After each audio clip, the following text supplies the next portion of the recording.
ዕለተ ሐሙስ ሚያዝያ 8 2018 ዓ.ም አመሻሽ ላይ እንገኛለን። ሰላም ጤና ይስጥልን። የተወደዳችሁና የተከበራችሁ የኢትዮስ ሚዲያ ቤተሰቦች እንደምን አመሻችሁ።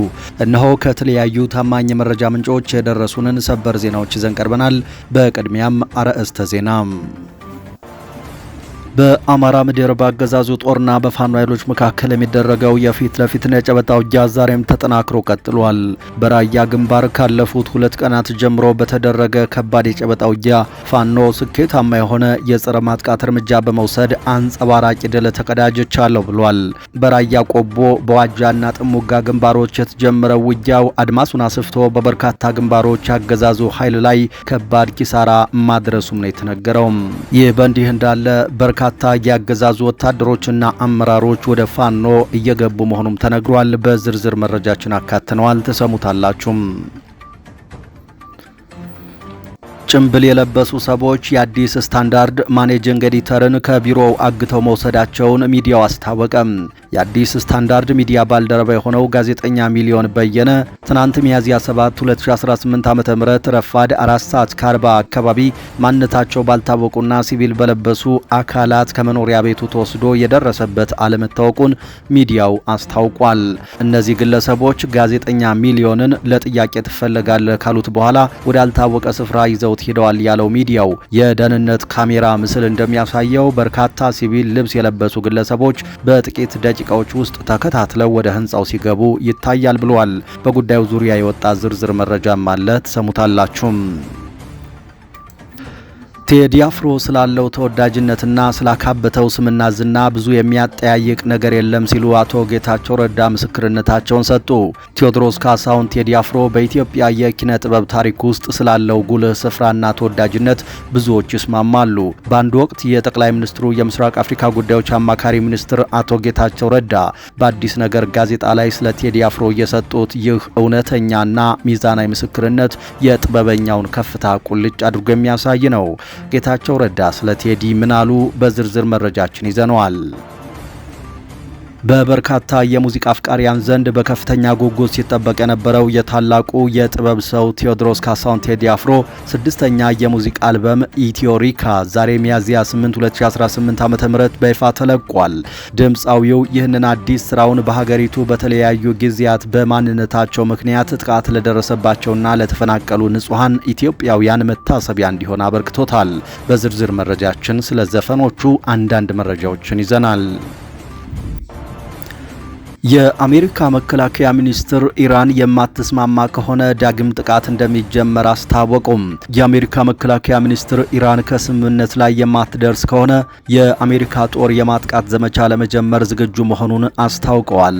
ይህንን ተከትሎም ኢራን የብልሃት መንገድን እንድትመርጥ ሲሉ አስጠንቅቀዋል። በዓለም አቀፍ መረጃችን በዝርዝር አካተነዋል። ክቡራትና ክቡራን ከኛ ጋር ከቆያችሁ እነዚህን ዋና ዋና አርዕስተ ጉዳዮች ጨምሮ ሌሎችን መረጃዎች ቀጥለን በዝርዝርና በትንታኔ ወደ እናንተ እናቀርባለን። ለኢትዮስ ሚዲያ አዲስ የሆናችሁ ቤተሰቦቻችን ካላችሁ ኢትዮስ ሚዲያን ሰብስክራይብ፣ ላይክ እና ሼር ማድረጋችሁን ቀጥሉ። በየቀኑ አዳዲስ መረጃዎች በፍጥነት ይደርሷችኋል። አሁን በቀጥታ ወደ ዝርዝር መረጃው ተሻገርን።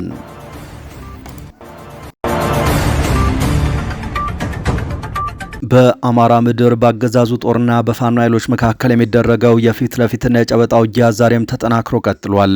በራያ ግንባር ካለፉት 2 ቀናት ጀምሮ በተደረገው ውጊያ ፋኖ ስኬታማ የሆነ የጸረ ማጥቃት እርምጃ በመውሰድ አንጸባራቂ ድል መቀዳጀቱን አስታውቋል።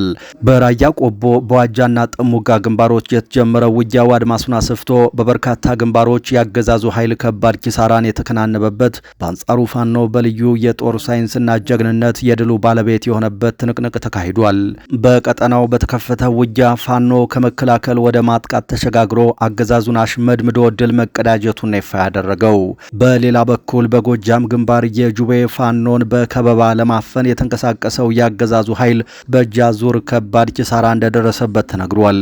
ያገዛዙን ኃይል ወደ መግደያ ስፍራ ስቦ በማስገባት ጠንካራ እርምጃ የወሰደው ፋኖ በዚህም ዳግም አንጸባራቂ ድል ተቀዳጅቻለሁ ብሏል።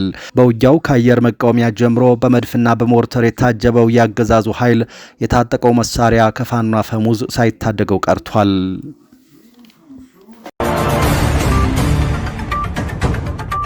ጭምብል የለበሱ ሰዎች የአዲስ ስታንዳርድ ማኔጂንግ ኤዲተርን ከቢሮ አግተው መውሰዳቸውን ሚዲያው አስታወቀ። የአዲስ ስታንዳርድ ሚዲያ ባልደረባ የሆነው ጋዜጠኛ ሚሊዮን በየነ ትናንት ሚያዝያ 7 2018 ዓ.ም ረፋድ 4 ሰዓት ከ40 ገደማ ማንነታቸው ባልታወቁና ሲቪል በለበሱ ሰዎች ታፍኖ ከተወሰደ በኋላ የደረሰበት አለመታወቁን ሚዲያው አስታውቋል። እነዚህ ግለሰቦች ጋዜጠኛ ሚሊዮንን ለጥያቄ ትፈለጋለህ ካሉት በኋላ ወዳልታወቀ ስፍራ ይዘውት ሄደዋል ያለው ሚዲያው የደህንነቱ ካሜራ ምስል እንደሚያሳየው በርካታ ሲቪል ልብስ የለበሱ ግለሰቦች በጥቂት ደቂቃዎች ውስጥ ተከታትለው ወደ ህንጻው ሲገቡ ይታያል ብሏል። በምስሉ ቢያንስ 3 ባርኔጣና ማስክ ያደረጉ እንዲሁም አንድ ባርኔጣና ማስክ ያላደረገ ግለሰብ በደረጃው አካባቢ ሲንቀሳቀሱና ተግባራቸውን ሲያቀናጁ ታይተዋል። ጥቂት ቆይቶም ጋዜጠኛ ሚሊዮን በቡድኑ ታጅቦ ከቢሮው ሲወጣ ይታያል። ግለሰቦቹ ድርጊቱን በታቀደና በተደራጀ መልኩ ሲፈጽሙ የታዩ ሲሆን አንደኛው እየመራ ሌሎቹ ደግሞ ተከታትለው ከህንጻው በጋራ ወጥተዋል በማለት ክስተቱን አብራርቶ ጽፏል። ከድርጊቱ በኋላ የጃኬን አመራሮችና የህግ ቡድን ጋዜጠኛ ሚሊዮን ያለበትን ቦታ ለማወቅ ቀኑን ሙሉ ከፍተኛ ጥረት ሲያደርጉ የቆዩ ቢሆንም የአዲስ አበባ ፖሊስ፣ የፌዴራል ፖሊስ ኮሚሽን፣ የለሚ ኩራ ክፍለ ከተማ ፖሊስ መምሪያና የመሪ አካባቢ ፖሊስ ጣቢያ ሚሊዮን በየነ በእነሱ ቁጥጥር ስር አለመሆኑን መናገራቸው ታውቋል። ጋዜጠኛ ሚሊዮን በየነ ቤተሰቡን የሚያስተዳድር በመንግስትም ሆነ በግል መገናኛ ብዙሃን የብዙ ዓመታት ልምድ ያለው አንጋፋ ጋዜጠኛ ሲሆን ይህ እገታ የተፈጸመው ባለፉት ጥቂት ወራት በአዲስ ስታንዳርድ የዜና ክፍልና ስራዎች ላይ ተደጋጋሚና እየበረታ የመጣ የጸጥታና የአስተዳደራዊ ጫናዎች ባሉበት ወቅት ነው ተብሏል። የአዲስ ስታንዳርድ ዋና አዘጋጅ ዮናስ ከድር ይህን አስደንጋጭ ድርጊት አጥብቀን እናወግዛለን ያለ ሲሆን ጋዜጠኛ ሚሊዮን በየነ ማንነታቸው ባልታወቁ ግለሰቦች መወሰዱ ተቀባይነት የሌለውና እጅግ አሳሳቢ ነው። በአስቸኳይ እንዲለቀቅ እንጠይቃለን። የሚመለከታቸው አካላትም የእሱን ደህንነት ለማረጋገጥና የህግ የበላይነትን ለማስከበር በፍጥነት እንዲንቀሳቀሱ እናሳስባለን ብሏል።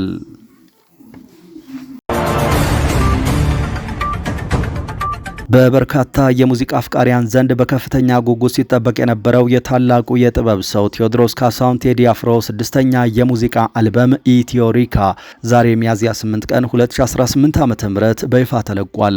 ድምፃዊው ይህንን አዲስ ስራውን በሀገሪቱ በተለያዩ ጊዜያት በማንነታቸው ምክንያት ጥቃት ለደረሰባቸውና ለተፈናቀሉ ንጹሐን ኢትዮጵያውያን መታሰቢያ እንዲሆን አበርክቶታል።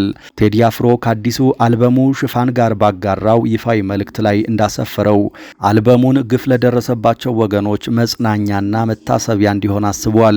የጥበብ ሰው በአልበሙ ማስተዋወቂያ ላይ ባሰፈረው መልእክት ይህ ሙዚቃ በተለያዩ የሀገራችን ክፍሎች በማንነታቸው ብቻ ተለይተው በግፍ ለተገደሉ ንጹሐን ወገኖቻችንና እንዲሁም ከቀያቸው ለተፈናቀሉ የአካልና የስነ ልቦና ጉዳት ለደረሰባቸው ኢትዮጵያውያን ወገኖቻችን በሙሉ መታሰቢያ ይሆንልኝ በማለት ጥልቅ የሆነ ሀዘኑንና አጋርነቱን ገልጿል።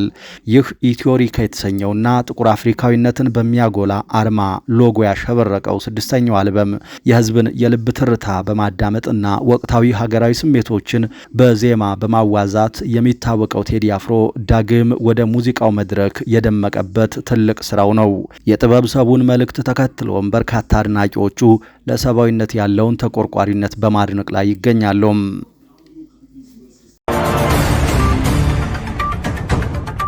በሌላ በኩል ቴዲ አፍሮ ስላለው ተወዳጅነትና ስላካበተው ስምና ዝና ብዙ የሚያጠያይቅ ነገር የለም ሲሉ አቶ ጌታቸው ረዳ መናገራቸው ተሰማም። ቴዎድሮስ ካሳሁን ቴዲ አፍሮ በኢትዮጵያ የኪነ ጥበብ ታሪክ ውስጥ ስላለው ጉልህ ስፍራና ተወዳጅነት ብዙዎች ይስማማሉ።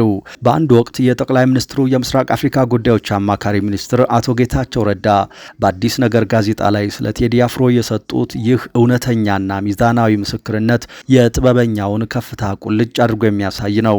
አማካሪ ሚኒስትሩ አቶ ጌታቸው ቴዲ አፍሮ ስላለው ተወዳጅነትና ስላካበተው ስምና ዝና ብዙ የሚያጠያይቅ ነገር ይኖራል ብዬ አልገምትም ብለዋል።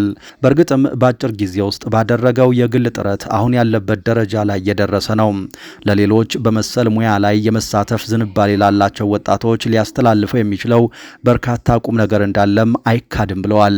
አቶ ጌታቸው በዚህ ረገድ የብዙ ሰዎች አርአያ ለመሆን ስለመቻሉም በእርግጠኝነት መናገር ይቻላል የሚል አድናቆት አዘል ምስክርነታቸውን ሰጥተውታል።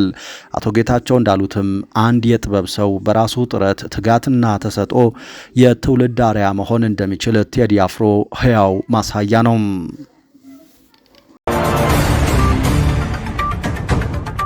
የቴዲ አፍሮ ስድስተኛ የሙዚቃ አልበም ኢትዮሪካ መውጣትን ተከትሎ በርካታ ታዋቂ አርቲስቶች ደስታቸውንና አድናቆታቸውን መግለጻቸውን ቀጥለዋል።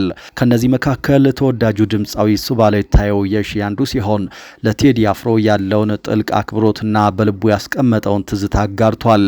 እሱባለው የኢትዮሪካ አልበምን መውጣት ተከትሎ ያለው አቀባበል እጅግ አስደናቂ መሆኑን በመግለጽ በዛሬው ዕለት የተሰማው ስሜት ኃያል እንደሆነ ገልጿል። አክሎም የሙዚቃ ህይወቱን ገና ሲጀምር ድምጹን ካሟሸባቸው ቀዳሚ ድምፃውያን መካከል ቴዲ አፍሮ ዋናው እንደነበር በማስታወስ የልጅነት ትዝታችንን ያሳመረና አሁን ላለነው በርካታ የሙዚቃ ሰዎች በሙዚቃ ህይወቱ ምሳሌ የሆነ ብርቱ ሰው ነው በማለት አድናቆቱን ችሮታል። ድምፃዊው ከቴዲ አፍሮ ጋር በተያያዘ በልቡ ውስጥ ትልቅ ስፍራ ያለውንና ማንም የማያውቀውን አንድ የማይረሳ ገጠመኝ ለህዝብ አካፍሏል። የራሱ የሆነው ትርታዬ የተሰኘው አልበም በወጣበት ወቅት ቴዲ አፍሮ በስልክ ደውሎ እንዳበረታተው የገለጸው እሱባለው በዚያ ደረጃ ጉዳይ ብሎ በመደወል ተስፋ የሚሰጡ የሚያበረታቱና ምክር አዘል ቆንጆ ሐሳቦችን ጊዜውን ሳይሰስት አንድ ባንድ አካፍሎኛል። ይህ በወቅቱ ለኔ ትልቅ ትርጉምና ዋጋ ነበረው፣ ደስታዬም ልዩ ነበር በማለት ለተደረገለት ድጋፍ ከልብ የመነጨ ምስጋናውን አቅርቧል። እሱባለው ይታየው ቴዲ አፍሮ ለሙዚቃ ስራው ያለውን ትጋትና ለዘርፉ የከፈለውን መስዋዕትነት አድንቆ እኛ ዛሬ ለመጣንበት መንገድ መሪ ነው ውዴታ አድናቆትና አክብሮቴ ላቅ ያለ ነው፣ እንኳን በአዲስ ስራ መጣህልን በማለት ለታላቁ የጥበብ ሰው አቀባበል አድርጎለታል።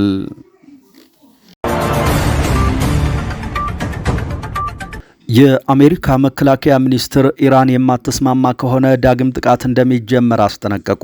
የመከላከያ ሚኒስትሩ ኢራን ከስምምነት ላይ የማትደርስ ከሆነ የአሜሪካ ጦር የማጥቃት ዘመቻ ለመጀመር ዝግጁ መሆኑን በመግለጽ ብልሃትን እንድትመርጥ አስጠንቅቀዋል።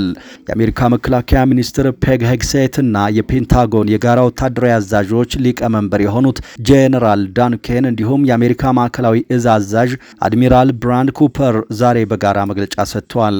ሄግሴት ኢራን ከአሜሪካ ጋር በሚኖራት ድርድር ብልሃትን እንድትመርጥ አስጠንቅቀዋል።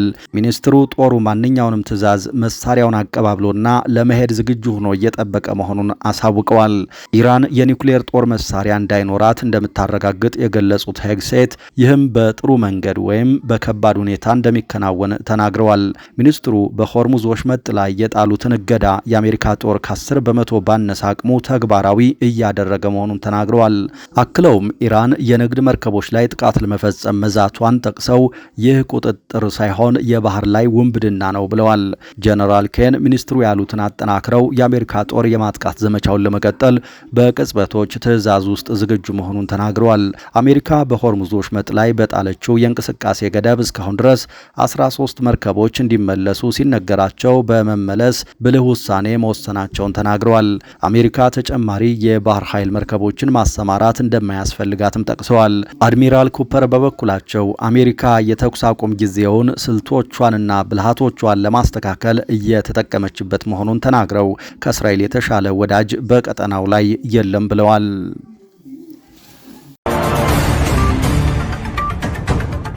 ኢራን በኦማን በኩል ባለው የሆርሙዝ ክፍል መርከቦች ያለ ጥቃት እንዲያልፉ የሚፈቅድ እቅድ ማቅረቧ ተዘገበ። ኢራን ሆርሙዝ በምትጎራበታት ኦማን በኩል ባለው የወሽመጡ ክፍል የሚጓዙ መርከቦች ጥቃት ሳይፈጸምባቸው የሚያልፉበትን መንገድ ልታጤን እንደምትችል የሚገልጽ እቅድ ለአሜሪካ ማቅረቧን ሮይተርስ ዘግቧል።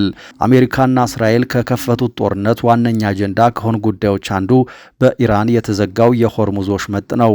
ከዓለም የነዳጅ አቅርቦት 20 በመቶ የሚተላለፍ በት ይህ መስመር መዘጋቱ የዓለም የነዳጅ ዋጋ እንዲጨምርና አቅርቦቱ እንዲስተጓጉል አድርጓል። ወሽመጡ በመዘጋቱ የተነሳ በመቶዎች የሚቆጠሩ መርከቦችና ከ20 ሺህ በላይ ባህርተኞች ካሉበት መንቀሳቀስ አልቻሉም። ፕሬዝደንት ትራምፕ ሆርሙዝን እንዲያስከፍቱ የሚደርስባቸው ጫና የበረታ ሲሆን ያለ ስምምነት በተበተነው የባለፈው ሳምንት የዋሽንግተንና ቴሄራን ድርድር አንዱ አንኳር ነጥብም ይህ ወሽመጥ ነበር። አሜሪካና ኢራን ሌላ ዙር ድርድር ሊያካሂዱ እንደሚችሉ የሚጠቁሙ ዘገባዎች እየወጡ ነው። ኢራን የስምምነት እቅድ እንዳቀረበች የዜና ወኪሉ ሮይተርስ ለጉዳዩ ቅርበት ያላቸውን ምንጮች ጠቅሶ ዘግቧል። በኦማን ውሃ ላይ የሚያልፉ መርከቦች ከኢራን በኩል ምንም አይነት መስተጓጎል ሳይገጥማቸው እንዲጓዙ ፈቃደኛ ልትሆን እንደምትችል መግለጿን ምንጩ ተናግረዋል። ኢራን በወሳኙ መተላለፊያ ላይ ያጠመደቻቸውን ፈንጂዎች ለማስወገድ ስለ መስማማቷ እንዲሁም ከእስራኤል ጋር ግንኙነት ያላቸው መርከቦችም ጭምር እንዲያልፉ ትፈቅድ እንደሆነ ግን አልተገለጸም። እንደ ምንጩ ገለጻ ኢራን ይህንን እቅዷን ተግባራዊ የምታደርገው ያቀረበቻቸው ጥያቄዎች ከአሜሪካ ምላሽ የሚያገኙ ከሆነ ብቻ ነው። 34 ኪሎ ሜትር ስፋት ያለው የሆርሙዝ ወሽመጥ የሚገኘው በኢራን እና ኦማን መካከል ነው። የፋርስ ባህረ ሰላጤን ከህንድ ውቅያኖስ ጋር የሚያገናኘው ይህ መስመር ከመካከለኛው ምስራቅ የሚነሱ የኤነርጂ ምርቶች እንዲሁም እንደ ማዳበሪያ ያሉ ወሳኝ ሸቀጦችን ለማጓጓዝ ያገለግላል። የተወደዳችሁ የኢትዮስ ሚዲያ ቤተሰቦች ለምሽቱ የያዝናቸው አዳዲስ መረጃዎች እነዚህ ነበሩ። ነገ በተመሳሳይ ሰዓት አዳዲስ መረጃዎችን ይዘን እንጠብቃችኋለን። እስከዛው ሰላም ጊዜ ተመኘን።